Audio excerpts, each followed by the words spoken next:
Hey guys, DPG here, David Patrick Green, and I always leave this to the end of the video, so maybe for a change I'll say it at the beginning, and that is, if you like what you hear in this video or any other video of mine, and you think that some of what I have to say might help you on your journey to becoming a professional actor or getting yourself to the next level, if you're already a professional actor, then please reach out to me directly. I don't really respond as well to comments because it requires me finding the comment and then finding out how to reach you. Just send me an email to david@hackhollywood.com or dpg@davidpatrickgreen.com. I run acting classes, I do private coaching, and I also do performance coaching both in and outside of acting.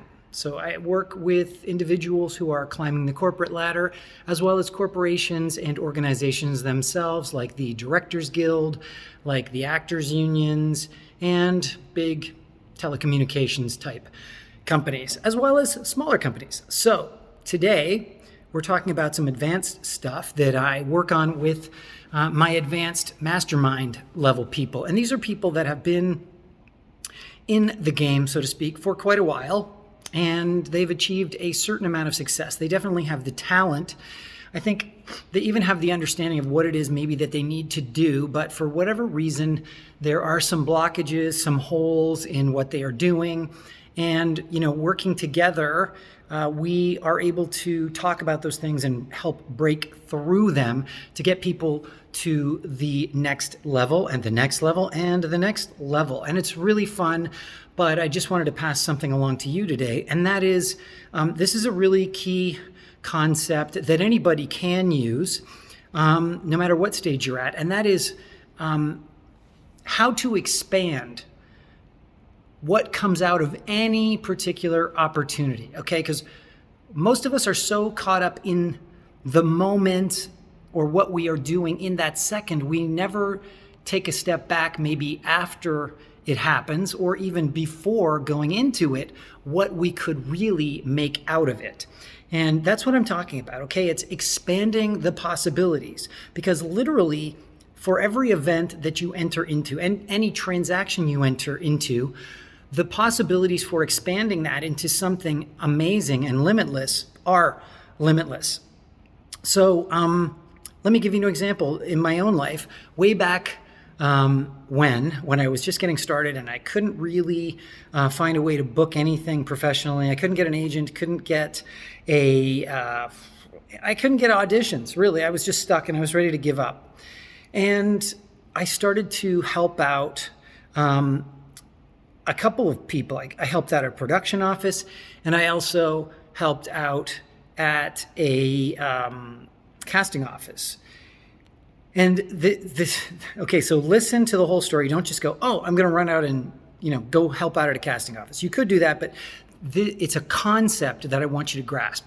So I just helped out like dozens of other actors were helping out, but I always tried to do, maybe I have a decent work ethic when I'm working for somebody, so I try to do a good job. And rather than sitting around being bored and maybe complaining about my situation, I would look for things to do. And part of looking for things to do involves talking to the other people in the office and saying, hey, can I help you out in some way? I'm all done my headshot sorting or whatever it was we were doing it at the time. Yes, we used to use physical headshots. Crazy, right?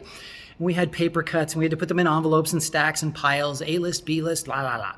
So anyway, I would get up and walk around and sort of see what needed to be done. Can I empty your trash? Can I refill your coffee mug?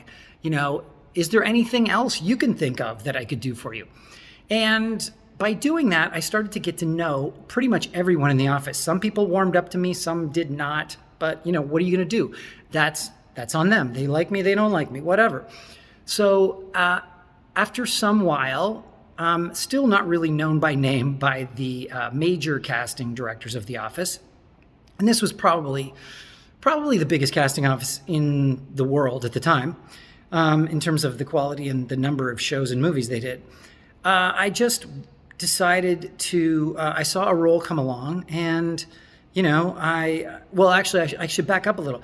before I did that, I also made myself available to these people basically whenever they wanted. So once they started to trust me, they got to know my name, they started to actually call on me. And they never offered me any money, but they would say, hey, do you want to come in tonight?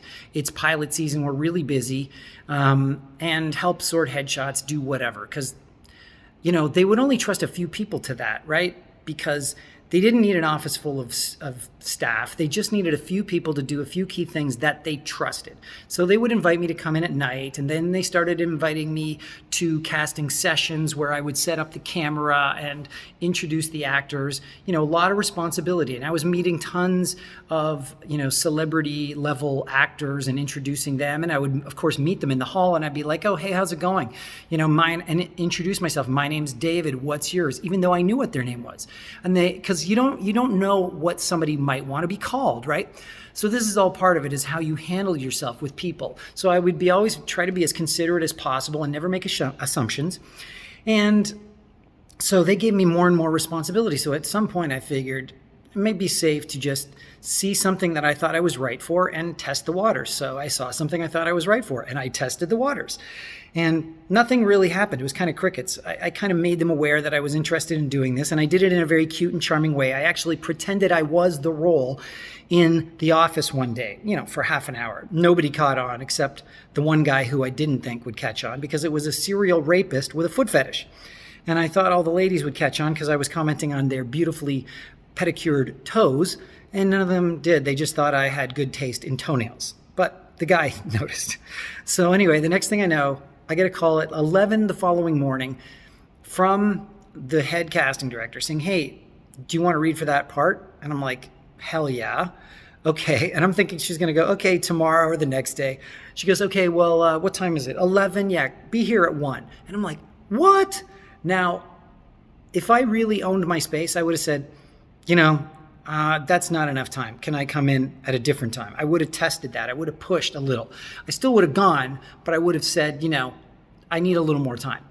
But what you think or what you need and what you really need aren't always the same thing either. So thankfully, I didn't have the courage to actually ask for a different time, and I just dealt with the 2 hours that I had, and I prepared. And at the time, I had never done anything professional, and it was a strange role. And I'm like, how do you play a serial rapist with a foot fetish? When you're just saying, hi, can I check your apartment for smoke? And I didn't know what to do. So I just kind of said, like I am right now, I didn't know what to do. So I said it like I didn't know what I would say. And I think that's maybe how somebody like that behaves. I just said, hi, because I was dressed as a fireman. And I just said, hi, I need to check your apartment for smoke. And so I did the audition thinking, oh, that was awful. And they called me the next day, and she said, oh, David, you were so natural. All the producers and the directors of CSI loved it. You got the job. And I was like, you've got to be kidding. So what I did there is I expanded the possibilities of an internship into doing more and more work. So I got to know them better and better.